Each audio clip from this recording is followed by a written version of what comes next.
예수께서 그들에게 항상 기도하고 낙심하지 말아야 할 것을 비유로 말씀하여 이르시되 어떤 도시에 하나님을 두려워하지 않고 사람을 무시하는 한 재판장이 있는데 그 도시에 한 과부가 있어 자주 그에게 가서 내 원수에 대한 나의 원한을 풀어주소서 하되 그가 얼마 동안 듣지 아니하다가 후에 속으로 생각하되 내가 하나님을 두려워하지 않고 사람을 무시하나 이 과부가 나를 번거롭게 하니 내가 그 원한을 풀어주리라. 그렇지 않으면 늘 와서 나를 괴롭게 하리라 하였느니라. 주께서 또 이르시되 불의한 재판장이 말한 것을 들으라. 하물며 하나님께서 그 밤낮 부르짖는 택하신 자들의 원한을 풀어주지 아니하시겠느냐. 그들에게 오래 참으시겠느냐. 내가 너희에게 이르노니 속히 그 원한을 풀어주시리라. 그러나 인자가 올 때에 세상에서 믿음을 보겠느냐 하시니라. 아멘. 네, 오늘도 예배의 자리에 나오신 모든 우리 청년들 한 분 한 분을 주님의 이름으로 축복하고 또 주님의 은혜가 여러분들 가운데 임하기를 소망합니다.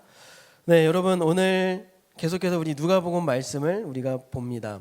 오늘 본문은 종말의 때를 살아가게 될 제자들에게 그 제자들을 위해서 예수님께서 들려주신 메시지입니다. 여러분 종말이 뭡니까? 종말이 뭐죠? 세상에서는 흔히 종말이라고 하면 뭐 핵전쟁으로 인한 세계 대전이나 뭐 기후 변화 아니면 우주의 대폭발로 인해서 지구가 멸망하는 때다라고 우리가 이해하고 있죠. 그런데 성경에서는 어떻게 말할까요? 성경에서는 좀 다르게 이야기합니다. 성경에서 말하는 종말은 예전에도 한번 얘기한 적이 있었는데 예수님의 초림에서부터 재림 사이의 기간 전체를 종말이라고 말하는 겁니다. 그렇게 볼 때 여러분 우리는 지금 종말의 때를 살고 있습니까? 네, 맞습니다. 종말의 때를 살고 있어요. 그러면 100년 전 우리 믿음의 선진들 평양 대부흥 시기 때는 역시 종말의 때가 맞습니까? 네, 맞습니다. 한참 더 거슬러 올라가서 종교개혁 시대, 초대교회 교부 시대에는 어떨까요? 역시 종말의 때였습니다. 초대교회 성도들, 예수님의 제자들이 복음을 전하는 그 시기 때도 다 종말의 때라는 것이죠. 신약 이후에 사는 모든 성도들은 모두 자기 시대가 마지막 종말의 때가 되는 거예요. 왜냐하면 예수님께서 언제 재림하실지 모르기 때문에 지금이 우리가 마지막 시대를 살아가고 있다라는 것이죠. 여러분 우리가 종말이라는 그런 키워드를 말할 때 반드시 함께 생각해야 될 키워드가 있죠. 바로 심판입니다. 심판. 종말의 끝인 예수님이 재림하시는 날에는 반드시 우리 앞에 그 엄중한 하나님의 심판의 장이 펼쳐지게 될 것입니다. 그날에 예수 그리스도를 믿는 자만이 심판을 면하고 영원한 천국에 들어갈 것이죠. 예수님은 누가복음 17장에서 이 심판은 아주 신속하고 거침없이 진행될 것이다 라고 예고하셨는데요. 우리 누가복음 17장 37절에 보면 죽음 있는 곳에는 독수리가 모이느니라 라고 말씀하셨어요. 죽은 시체들이 있는 곳에는 독수리들이 쏜살같이 극강화를 해서 덤벼들지 않습니까? 마치 이와 같이 하나님의 심판도 예수 그리스도를 믿지 않는 자들에게 예외 없이 반드시 필연적으로 임하게 될 것이다. 그렇게 말씀하셨다라는 것이죠. 그런데 오늘 예수님은 이 종말의 때를 살아가게 될 제자들에게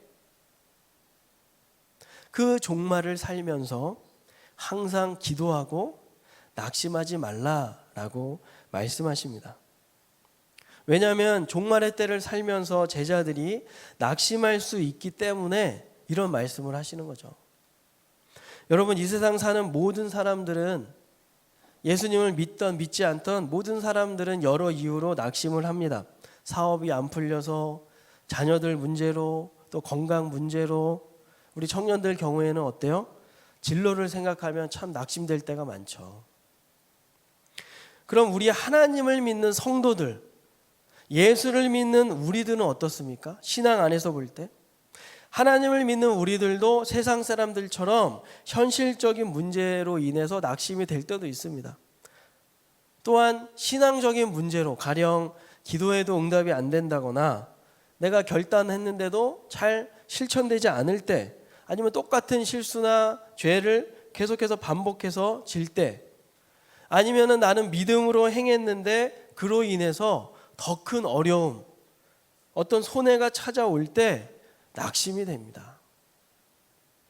그런가 하면 세상의 여러 가지 부조리, 악인들이 막 잘되고 그런 악행들을 보면 와, 우리 주님 언제나 오시려나, 이렇게 하면서 한탄이 나오죠. 우리는 여러 가지 고난과 그리고 예수님의 재림이 지연되는 것으로 인해서 낙심을 합니다. 누가복음 17장 뒷부분에 보면 종말의 때에 살아가는 성도들이 겪는 고난에 대해서 이제 열거해 놓고 있는데, 예수님이 이렇게 말씀하고 있습니다. 우리가 이것을 좀 주목해서 볼 필요가 있는데요, 크게 네 가지를 발견할 수 있습니다. 첫 번째는 예수 믿는다는 이유로 핍박을 받는다는 거예요. 종말의 때. 여러분, 우리가 이미 익히 듣고 또 우리가 경험하고 있어서 잘 알고 있죠. 슬프지만 어쩔 수 없이 받아들여야만 하는 사실입니다. 이 세상은 예수 믿는 사람들을 그리 좋아하지 않아요. 왜 그럴까요? 물론 우리 교회가 우리들이 잘못한 부분도 있겠지만 근본적으로 예수 믿는다는 이유로 싫어하는 거예요. 소극적으로는 거부감을 느낍니다. 적극적으로는 싫어합니다. 혐오합니다. 왜냐? 예수님에게도 그렇게 했기 때문이죠. 누가복음 17장 25절에 보면 예수님이 그러셨잖아요. 먼저 예수님이 고난을 받고 이 세대에게 버림을 받았다. 그러니까 당연히 우리들도 그럴 수밖에 없다는 거예요. 자, 그런가 하면 이 종말의 때에 우리가 겪을 수 있는 고난, 사이비와 이단의 피해를 봅니다. 사이비와 이단 때문에 피해를 보는 거죠. 누가복음 17장 23절 우리 한번 읽어볼까요? 시작.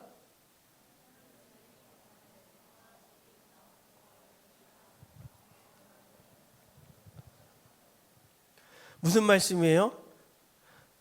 재림주가 나타난다. 구원자가 나타난다. 종말의 때는 이런 사이비 이단들이 나올 거라는 얘기를 예수님께서 이미 예고해 주셨습니다. 여러분, 우리는 이미 이런 사이비 이단 때문에 기성교회가 몸살을 앓고 있는 것을 잘 압니다. 그리고 이번 코로나 때도 신천지 보도가 정말 한창 됐었었죠. 근데 여러분 어떻습니까? 그런 어떠한 이단과 신천지 보도하더니 이제 어때요? 자연스럽게 그 언론의 끝이 어디를 향하고 있습니까? 우리 기성교회로 향하고 있죠. 언론이 마치 기다렸다는 듯이 뭐 교회에서 어떤 문제가 생겼고 이번 코로나로 인해서 확진자가 생겼다, 아주 대서특필하고 난리를 칩니다. 그런가 하면 이 종말의 때 세 번째, 하나님의 경고를 무시하는 세상 분위기가 있다는 거예요. 여러분, 누가복음 17장 26절과 27절 한번 읽어볼까요? 시작. 노아의 때에 된 것과 같이 인자의 때에도 그러하리라. 노아가 방주에 들어가던 날까지 사람들이 먹고 마시고 장가들고 시집가더니 홍수가 나서 그들을 다 멸망시켰으며. 하나님의 경고를 무시하면서 먹고 마시고 장가들고 시집간다. 즉 일상생활에 아주 충실하게 살아간다라는 거예요. 하나님의 경고를 무시하면서. 이 세상 그런 분위기 아닙니까? 우리가 그런 분위기 속에서 살고 있는 거예요. 노아 방주 때도 어때요? 방주에 들어가는 날까지 그렇게 하나님의 경고를 무시했다는 거예요. 방주의 문이 이렇게 쾅 닫히면 더 이상 구원받을 수 있는 기회나 시간이 없는데 그 마지막 찰나까지도 사람들이 하나님의 경고를 무시했다. 여러분 보십시오. 우리가 정말 예수님 재림하기 전까지 살아있는다고 하면 이 노아의 때랑 똑같을 거예요. 그 예수님 오시는 그 순간까지 사람들은 하나님의 경고를 무시하면서 살 겁니다. 그런가 하면 네 번째, 이 종말의 때에 우리 믿는 자들이 겪을 수 있는 고난, 세상의 안락과 풍요에 대한 미련이 있다는 거예요. 우리 누가복음 17장 28절 29절 읽어볼까요? 시작. 또 롯의 때와 같으리니 사람들이 먹고 마시고 사고 팔고 심고 집을 짓더니 롯이 소돔에서 나가던 날에 하늘로부터 불과 유황이 비오듯하여 그들을 멸망시켰느니라. 여러분, 소돔과 고모라 성 하면 딱 타락의 도시 연결이 되죠. 그런데 그 성에 아브라함의 조카 롯이 살았습니다. 그래서 하나님이 아브라함이 너무 간청하니까 그 소돔과 고모라 성을 심판하실 작정이셨는데 아브라함의 간청을 듣고 이 롯의 가족만 구원해 주시죠. 그런데 여기서 우리가 기억하고 주목해야 될 게 있죠. 그 피신하던 길에 누구예요? 롯의 아내가 하나님이 그렇게 뒤를 돌아보지 말아라 라고 명령하셨음에도 불구하고 롯의 아내가 피신하던 길에 뒤를 돌아보는 거예요. 이게 무슨 뜻입니까? 자기가 살던 그 세상, 그 성의 풍요, 아직도 미련이 있다라는 것이죠. 어떻게 됐습니까? 롯의 아내는 뒤를 돌아본과 동시에 소금 기둥이 되었다라고 창세기에 나오죠. 자기가 살던 이 세상에 대한 미련을 못 버렸던 것입니다. 그런데 여러분, 이게 남 얘기입니까? 우리도 솔직히 살면서 이 세상에 대한 미련이 많이 있잖아요. 이 세상에서 정말 잘 나가고 싶고 잘 됐으면 좋겠고 여전히 좋은 거 너무 많잖아요. 근데 여러분들이 참 대단해요. 어디 안 올라가고 이 시간에 여기 있는 게, 야, 옆에 있는 분들하고 한번 인사합시다. 대단하십니다. 예. 아니, 진짜 대단한 거예요, 여러분. 진짜 하나님의 은혜가 너무 큰 거예요. 그래서 여러분, 예수님이 이 종말의 때를 사는 제자들 그리고 우리 성도들에게 이런 종말의 고난 속에서도 이 고난 가운데 낙심하기 쉽지만 낙심하지 말라는 겁니다. 그리고 또 승리할 수 있도록 우리에게 무기를 주셨다라는 거예요. 그 무기가 뭡니까? 바로 기도라는 겁니다. 기도. 여러분, 우리는 이 종말의 때를 살면서 낙심하기 너무 쉽습니다. 특별히 우리가 믿음을 가진 그 믿음 안에서 낙심되는 요소가 이 세상에 너무 많아요. 근데 주님은 그 낙심을 뚫고 승리하기 원하시는데 그러기 위해서 우리에게 강력한 무기 기도를 주셨다. 오늘 예수님은 제자들에게 말씀하시는 겁니다. 얘들아, 너희들이 종말의 때를 살다 보면 반드시 여러 고난을 만나 낙심하게 될 것이다. 그렇지만 그럴 때마다 뭐 해라? 기도해라. 여러분, 우리는 우리 마음 가운데 낙심이 찾아올 때 어떻게 반응하고 있습니까? 오늘 주님은 낙심이 찾아올 때 그 순간마다 그럴 때마다 기도해라 라고 말씀하고 있다는 거예요. 여러분, 우리 예수님 오늘 이 말씀을 우리가 가만히 음미해 봅시다. 성도가 아무리 이 세상에서 부족함 없이 살아간다고 해도 만약 그가 기도하지 않는다면 그는 어쩌면 가장 가난한 자가 될 수 있다는 거예요. 주님이 보실 때는 마치 아무런 방어 장비나 공격 무기 없이 적진 한가운데 서 있는 그 군사와 같이 사탄과 여러 낙심 요소 앞에 그대로 무방비 상태로 노출되어 있어서 언제든지 그 공격 앞에 맥없이 주저앉을 수 있는 그런 위태로운 상태, 기도하지 않는 자가 바로 그렇다라는 것이죠.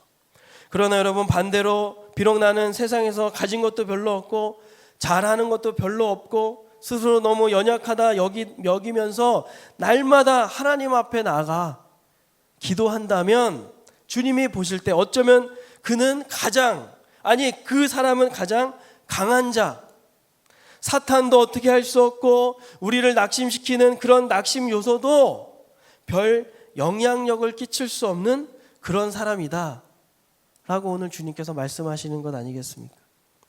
오늘 누가복음 18장은 이런 문맥 속에서 나오는 거예요. 누가복음 18장을 읽어보면 기도라는 이 기도에 관한 말씀으로 꽉 차 있습니다. 그런데 예수님은 그냥 덮어놓고 기도해라 말씀하시지 않고 기도할 때 구체적으로 어떤 자세로 기도해야 되는지 아주 친절하게 설명해 주시는 게 이 바로 누가복음 18장이에요. 오늘 그 중에서 우리는 첫 번째 한 가지를 한번 보기를 원합니다. 오늘 본문은 과부와 재판장 비유라고 말하는데, 이 비유에서 가르쳐 주시고자 하는 기도의 자세는 우리 한번 따라해 볼까요? 인내와 끈기. 인내와 끈기입니다. 오늘 읽은 본문의 구조는 크게 두 부분으로 나눌 수 있어요. 1절부터 5절까지는 비유를 말씀해 주시는 거고, 6절부터 8절은 그 비유에 대한 교훈의 말씀이에요. 오늘 비유에 등장하는 두 명의 인물, 재판장과 과부, 이 두 인물은요 서로 만나기가 어려운 사람입니다. 서로 부류가 달라요.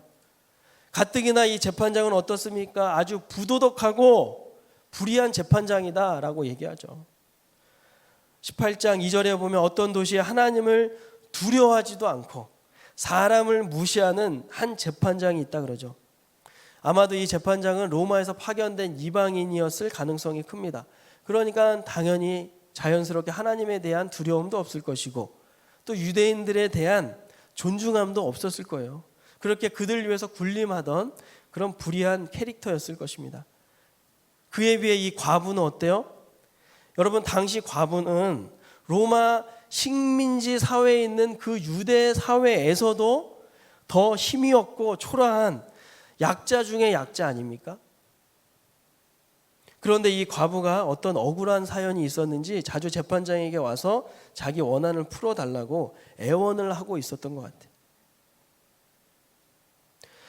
여러분, 이 과부가 뭐 자기를 괴롭힌 사람들에게 복수해달라라는 뜻으로 애원을 한 게 아니라, 한 번이라도 좋으니까, 재판장님 내가 한 번이라도 좋으니까 제발 공정한 재판이라도 좀 한 번만이라도 받게 해주세요. 그런 심정이었을 것 같아요. 여러분, 사회적 약자로 살아가기, 사는 것 자체도 어려운데 이런 법적 공방에 있어서는 얼마나 더 불리했겠어요. 그러니까 날마다 찾아왔던 거죠. 이 불의한 재판장이 어느 날 결심을 합니다. 어떻게 해요? 야, 이 과부가 나를 너무 성가시고 귀찮게 하는구나. 앞으로도 내가 해결해 주지 않으면 계속 찾아오겠다. 아유, 귀찮다 귀찮아. 그냥 내가 한번 그 요청 들어주자. 그랬다라는 겁니다. 얼마든지 그럴 수 있겠죠. 그런데 여기서 주님이 말씀을 하시는 거예요. 이 불의한 재판장도 끈질기게 찾아간 이 과부 때문에, 그 과부의 그 끈질김 때문에 마지못해서라도 옳은 일을 했다면, 택하신 자기 백성을 끔찍이 사랑하시고 아끼시는 우리 하나님은 어떻게 했느냐? 밤낮 부르짖는 택하신 자들의 원한과 억울함을 풀어주시지 않겠느냐? 그들이 신앙을 지키면서 겪는 여러 가지 고난과 여러 어려움에 대한 호소를 우리 하나님께서 당연히 들어주시지 않겠냐라고 말씀하시는 거죠. 그러니까 낙심하지 말고 인내하면서 끝까지 끈기 있게 포기하지 말고 기도해라. 오늘 예수님께서 제자들과 우리들을 향해서 하시는 말씀입니다.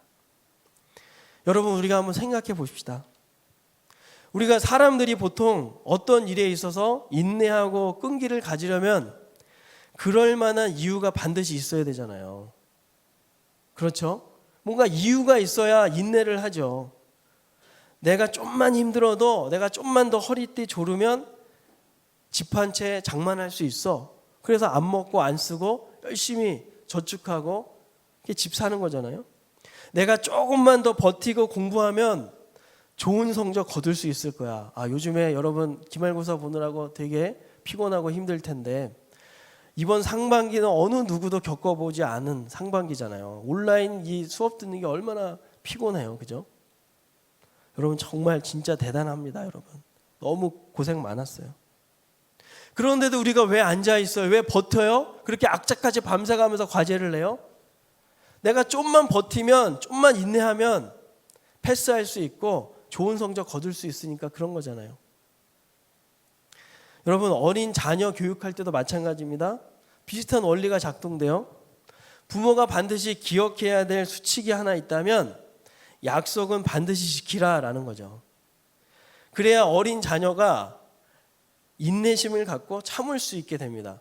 저희 아이들만 봐도 그래요. 먹고 싶은 어떤 사탕이 있고 제가 밤늦게 가서 퇴근하면은 이제 집사람이 뭐 과일이나 이런 거 주면은 애들이 먹고 싶단 말이에요. 그럼 양치를 다 했거든. 이거 양치했으니까 이거 먹고 또 양치할래? 아니면 오늘 참았다가 내일 아침에 먹을래? 그러면 애들이 참았다가 내일 아침에 먹더라고요. 왜냐하면 그렇게 약속을 하니까 그 다음날 엄마가 주니까, 아니 더 많이 더 좋은 거 주니까 애들이 학습이 된 거죠. 여러분, 우리가 고난 속에서도 버티고 인내할 수 있는 이유가 무엇입니까? 언젠가는 이 지긋지긋한 고난이 끝날 거라는 기대 때문이죠. 하나님께서 반드시 기도에 응답하실 것이라는 기대와 소망과 믿음 때문인 줄로 믿습니다. 그렇죠, 여러분. 세상 안 믿는 사람들은 우리를 비웃을지 몰라도 성경은 오늘 이렇게 끈기 있게 기도하라고 가르치고 있다는 사실을 우리는 기억해야 될 줄로 믿습니다. 여러분, 혹시 이렇게 인내의 기도를 지금 하고 있는 분 있습니까? 그렇다면 여러분 아주 잘하고 있는 겁니다. 조금만 더 힘을 내서 인내하시기 바랍니다. 끝까지 포기하지 말고 기도해 보세요. 반드시 하나님께서 아주 선한 길로 인도하실 줄로 믿습니다. 이 시대에 주목받는 그런 목회자, 지성 목회자 중에 한 분, 미국의 팀 켈러 목사님 아시죠? 팀 켈러 목사님. 그분의 책 기도라는 책에서 신명기 4장 7절을 인용하면서 이런 말씀을 한 게 있습니다. 우리 신명기 4장 7절 읽어보겠습니다. 시작. 우리 하나님 여호와께서 우리가 그에게 기도할 때마다 우리에게 가까이 하심과 같이 그 신이 가까이함을 얻은 큰 나라가 어디 있느냐. 자, 무슨 얘기냐? 기도라는 선물은 이스라엘을 위대한 백성으로 만들었다는 거예요.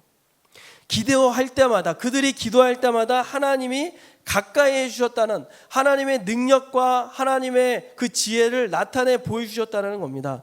그래서 기도라는 이 선물은 이스라엘을 위대한 백성으로 만들었다는 거죠. 기도를 통해 인간의 삶 가운데 미치는 하나님의 손길과 영광이 크고 넓기 때문에 당연히 그들 백성들도 위대하게 되는 것이죠. 여러분, 이와 같이 기도는 위대한 것이다 라고 팀켈러 목사님 말합니다. 따라서 우리 같이 한번 읽어볼까요? 따라서 기도하지 않는 건 단순히 종교적인 계율을 어기는 정도가 아니라 하나님을 하나님으로 대하지 않는 행위다. 여러분, 동의가 되십니까? 여러분, 왜 기도하지 않습니까? 나는 능력이 없고 나는 지혜가 부족한데도 왜 기도하지 않아요? 기도하면 하나님이 그에게 그를 나타내 주신다고 약속해 주셨잖아요. 말씀하셨잖아요. 사랑하는 여러분, 기도는 이 세상에서 우리가 할 수 있는 일 중에서 가장 위대한 일인 줄로 믿으시면 아멘 하시기 바랍니다. 여러분, 기도만큼 위대한 일이 없는 거예요. 우리는 비록 약하고 부족해도 기도를 통해서 그 하나님의 위대하심이 드러나기 때문에. 여러분, 최근에 무엇 때문에 낙심하고 계십니까? 우리에게 이 하나님 아버지가 계심을 기억하시기를 바랍니다. 낙심이 될 때마다 그 감정 그냥 가지고 있지 말고 하나님 앞에 나와 항상 기도하면서 털어놓으세요. 털어버리세요. 그리고 그 아버지 하나님으로 인하여서 낙심하지 말기를 주의 이름으로 축복합니다. 여러분, 이게 바로 우리가 기도하면서 낙심하지 않을 수 있는 이유가 되는 것입니다. 바로 우리 하나님 아버지가 계시기 때문이죠.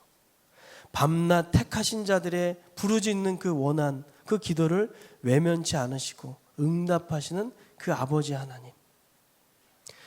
여러분, 혹시 기도할 때 어려움을 느끼십니까? 사실 기도만큼 어려운 게 또 없죠. 저도 기도하면서 정말 어려울 때가 참 많아요.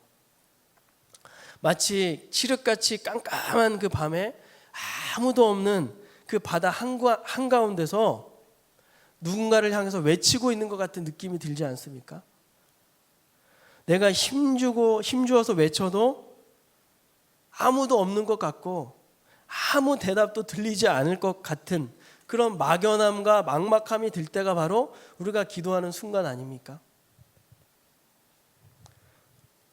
내 상황이 어려우면 어려울수록 나는 더 절박해지고 그래서 더 간절하게 하나님을 찾지만 그 하나님이 침묵하시는 것 같고 아무런 대답을 안 해주시는 것 같을 때가 많습니다. 그리스도인이 겪는 고난 중에서 가장 심한 것이 있다면 여러분 뭐라고 생각합니까? 저는 순교이지 않을까라고 생각되는데요. 순교자 열전에 보면 영국 개신교 순교자 로버트 글로버라는 분이 소개되어 있습니다. 1555년 화형을 당한 분이신데 그는 순교하기 전에 심한 박해 때문에 무려 5해 동안 5년 동안이나 두려움과 고통 속에서 지쳐갔대요. 여러분 상상해 보세요. 예수 믿는 것 때문에 5년 동안 그렇게 시달리면서 고통을 당했다는 거예요. 얼마나 고통스러웠는지 제대로 먹지도 못하고 잘 수도 없었답니다. 기록에 따르면 그는 지옥도 지금 자신의 형편만큼 절망스럽지 않을 것이다 라고 할 정도로 그렇게 괴로웠다는 거예요. 그런데 더 두려운 것은 그가 느끼길 자칫 신앙을 버리고 배교할까 두려워서 극심한 영혼의 고통을 겪었다라는 거예요. 여러분 얼마나 고통스러웠으면 배교할까 이 두려움까지 들겠습니까? 이러다가 죽으면 반드시 나는 지옥에 떨어질 거야 라는 생각도 했다라는 거예요. 하지만 이 기나긴 시련의 기간이 지나고 하나님께서 기꺼이 그를 위로하며 맞아주셨는데 그게 언제냐? 바로 화형장의 말뚝이 눈앞에 보였을 때라는 거예요. 지난 5년 동안은 정말 아무 대답도 없고 하나님 나 너무나 죽겠습니다. 나 하나님 포기하고 싶어요. 손 놓고 싶어요. 할 때는 아무 대답도 안 하시고 침묵하시더니 언제 다가오셨다고요? 자신을 태워 죽일 그 화형장의 말뚝이 보였을 때. 그런데 이분이 그때 손뼉을 치면서 외쳤다고 합니다. 그분께서 오셨다. 그분께서 오셨다. 여러분 이런 일화를 소개하는 한 청교도 설교자는 이 장면을 보고 이렇게 표현했습니다. 자비의 보고이신 하나님께서는 가장 깊은 위로를 남겨두셨다가 성도들이 가장 고통스러운 순간에 베풀어 주셨다. 가장 깊은 위로로 가장 극심한 고통을 최적의 비율로 완화해 주셨다. 여러분 하나님이 잠자고 있는 게 아니라는 겁니다.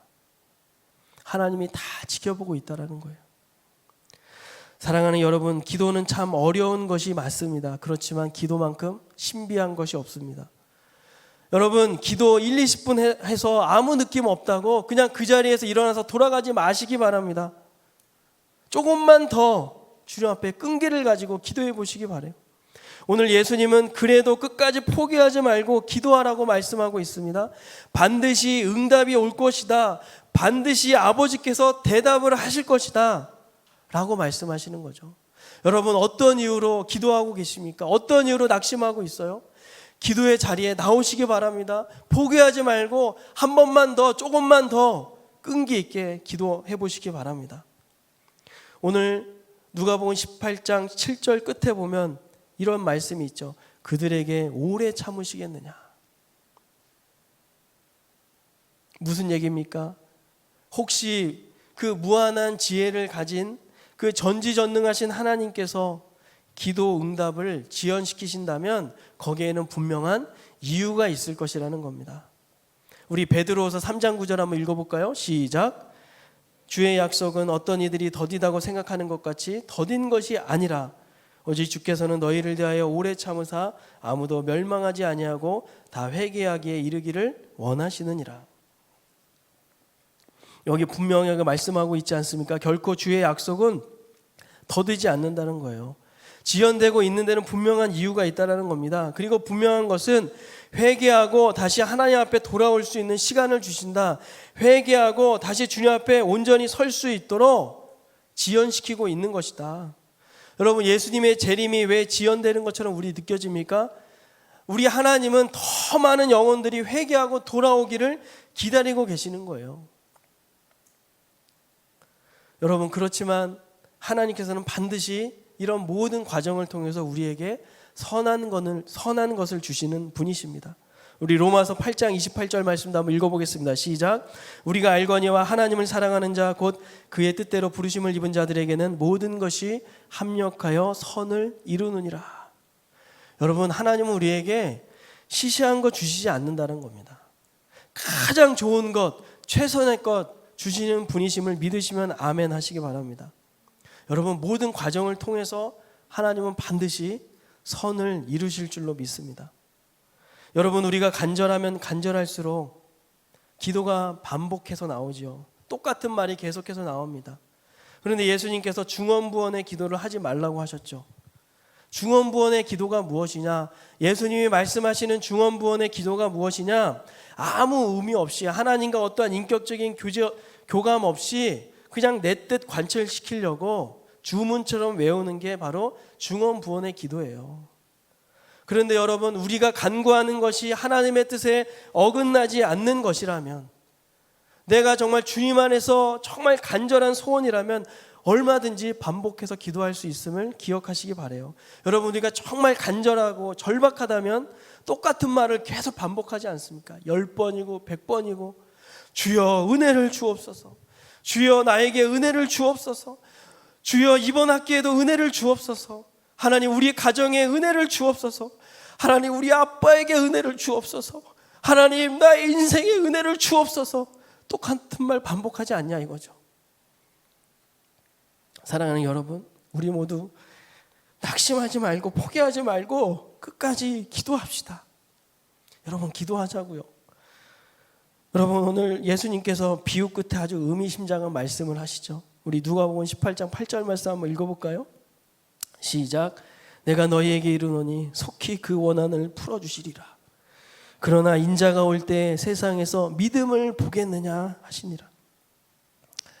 인자가 올 때 그 마지막 순간에 믿음을 보겠느냐? 무슨 말씀이에요? 예수님이 다시 오실 날이 다가오면 다가올수록 사람들의 마음은 너무나 완악해져서 분명 택하신 백성들의 기도를 들어주신다고 약속을 하셨음에도 불구하고 그 마음에 불신과 의심과 완악함으로 가득해서 간구조차 하지 않을 것이라는 겁니다. 노아의 때와 같이, 롯의 처와 같이 그럴 거라는 거예요. 예수님이 이것을 통해서 우리에게 무슨 말씀하시는 겁니까? 얘들아, 너희들은 그러지 말아라. 부지 그러지 말아라. 끝까지 포기하지 말고 낙심하지 말고 기도해라. 사랑하는 여러분, 오늘 우리는 어떻습니까? 어떤 일로 인해 쉽게 낙심하고 기도하지 않고 포기하고 있지는 않습니까? 마땅히 주님을 신뢰하고 기도의 자리로 나아오시기를 주의 이름으로 축원합니다. 여러분, 오늘 주님의 말씀을 우리가 기억하시기 바랍니다. 오늘 이 끈질긴 과부와 같은 그런 믿음을 가지고 아버지께로 우리 나가십시다. 비록 낙심시키는 일이 많지만, 그리고 이 코로나로 인해서 지치지만, 여러분, 전문가들이 정말 안타깝지만 이 코로나가 생각보다 굉장히 길어질 수 있다고 다 얘기하잖아요. 올해, 아니 내년까지 넘어갈 수 있다 생각해요. 지난 금요기도회 때도 말씀드렸지만 여러분, 우리가 마음을 단단히 먹어야 됩니다. 마음을 좀 길게 먹고 이 코로나 이 상황 속에서 우리가 할 수 있는 최선이 무엇인가. 이미 우리가 그렇게 하고 있지만 특별히 우리의 신앙 면에서 혹시 오늘 여러 가지 사정 때문에 현장에 못 오시고 온라인으로 드리는 우리 청년들도 있을 줄로 압니다. 여러분, 제가 여러분들을 절대 결코 정죄하는 것이 아닙니다.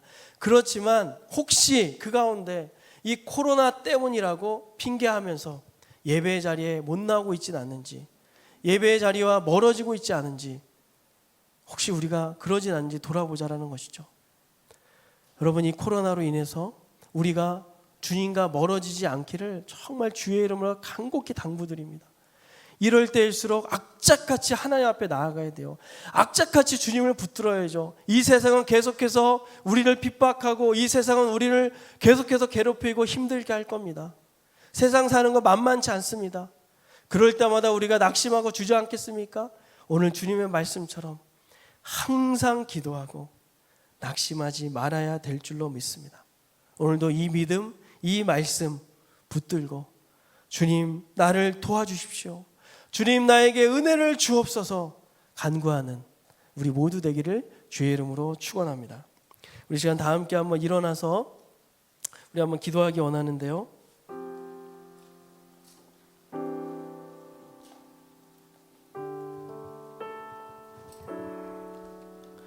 여러분, 이 세상에는 모든 사람들은 다 낙심하고 힘듭니다.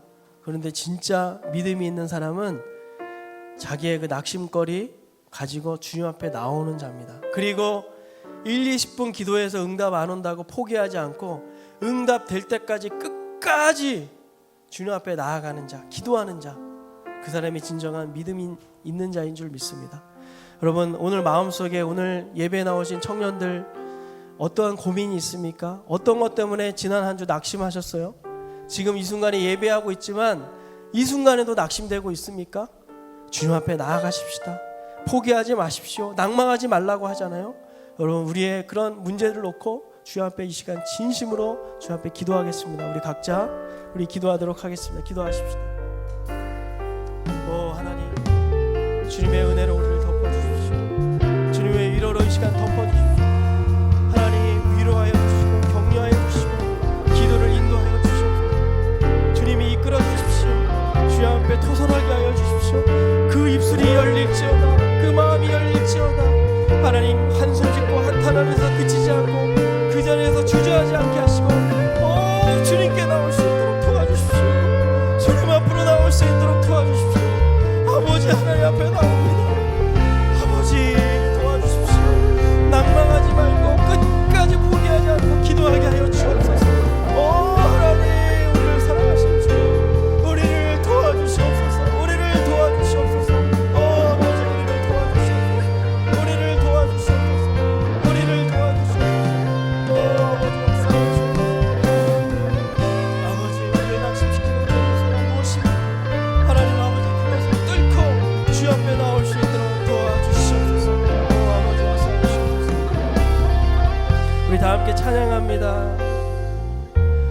이 세상을 살아가는 동안에 나의 힘을 의지할 수 없으니 기도하고 낙심하지 말 것은 주께서 참 소망이 되시니. 다시 한번, 이 세상을 살아가는 동안에 이 세상을 살아가는 동안에 나의 힘을 의지할 수 없으니 기도하고 낙심하지 말 것은 주께서 참 소망이 되심이라. 하나님의 꿈이 나의 비전이 되고 예수님의 성품이 나의 인격이 되고 성령님의 권능이 나의 능력이 되길 원하고 바라고 기도. 우리 믿음으로 주의 길을 걸어가는 동안에 주의 길을 걸어가는 동안에 세상의 것 의지할 수 없으니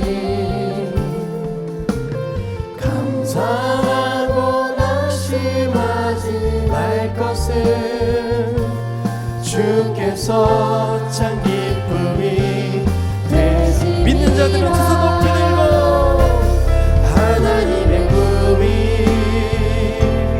나의 비전이 되고 예수님의 성품이 나의 인격이 되고 성령님의 권능이 나의 능력이 되길 원하고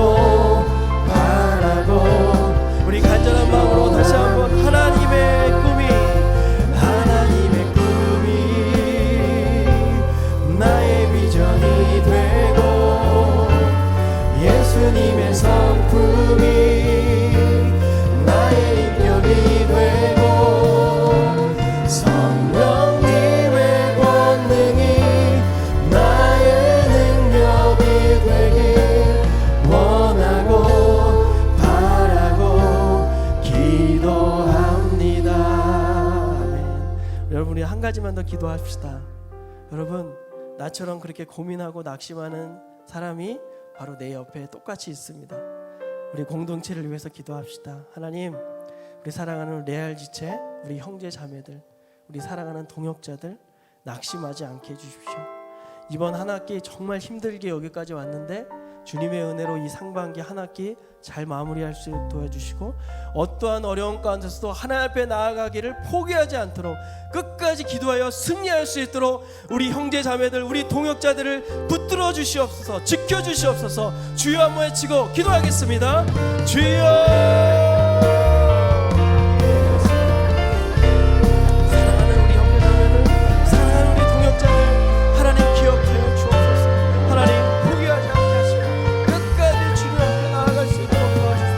마침내 승리하게 하여 주옵소서.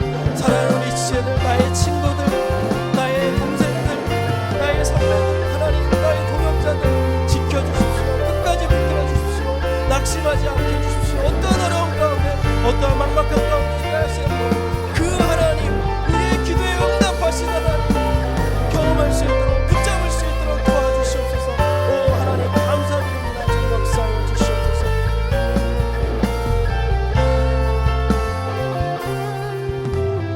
살아계신 하나님, 오늘도 이 귀한 말씀 가운데 우리에게 다시 한번 기도하는 마음, 또 위로와 격려를 주시니 감사합니다.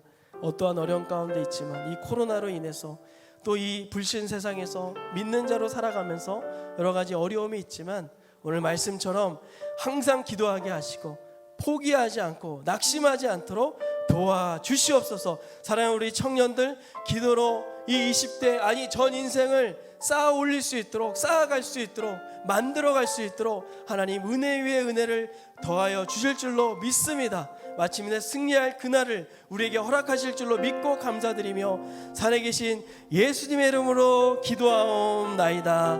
아멘. 우리 하나님 앞에 감사와 영광의 박수 올려드립니다. 우리 마지막으로 찬양하고 예배를 마치겠습니다.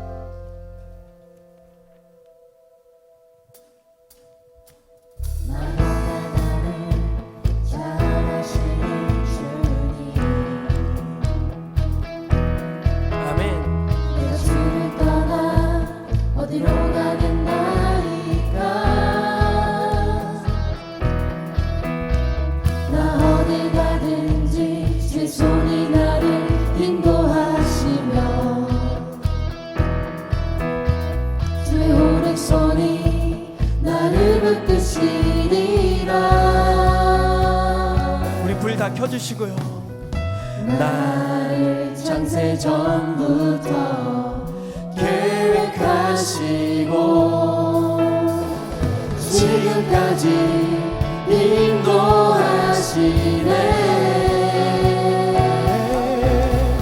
하나님이여, 주의 생각이 어찌 그리 보배로우신지요. 나의 생각보다, 나의 뜻보다 더 크고 놀라우신 주님. 하나님이여, 나를 살피사 나의 마음을 가시오니 나를 영원한 길로 인도하소서. 다시 한번. 나를 창세 전부터, 나를 창세 전부터 계획하시고 지금까지 인도하시네.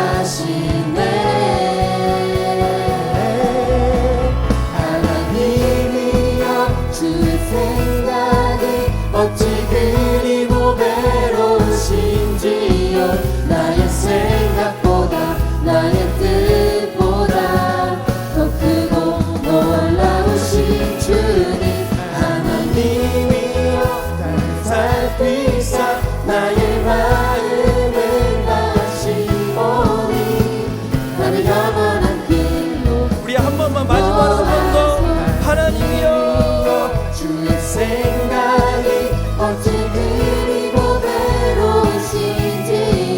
나의 생각보다, 나의 뜻보다 더 크고 놀라우신 주님. 하나님이여, 나를 살피사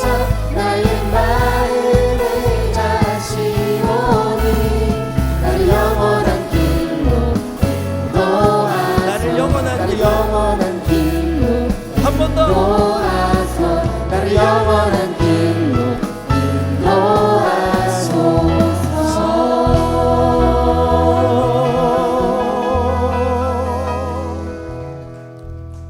지금 우리 주 예수 그리스도의 은혜와 하나님의 사랑과 성령의 교통하심이 이 종말의 때 항상 기도하고 낙심하지 않겠노라고 결단하며 다짐하는 우리 모든 청년들, 그리고 그 결단 위에 하나님의 능력을 덮으사 마침내 승리하게 하실 그 하나님을 의지하며 살아가겠노라고 다짐하는 모든 영혼들 머리 위에 가정과 직장과 학업과 모든 삶의 여정 가운데 영원토록 함께 계시기를 축원하옵나이다. 아멘.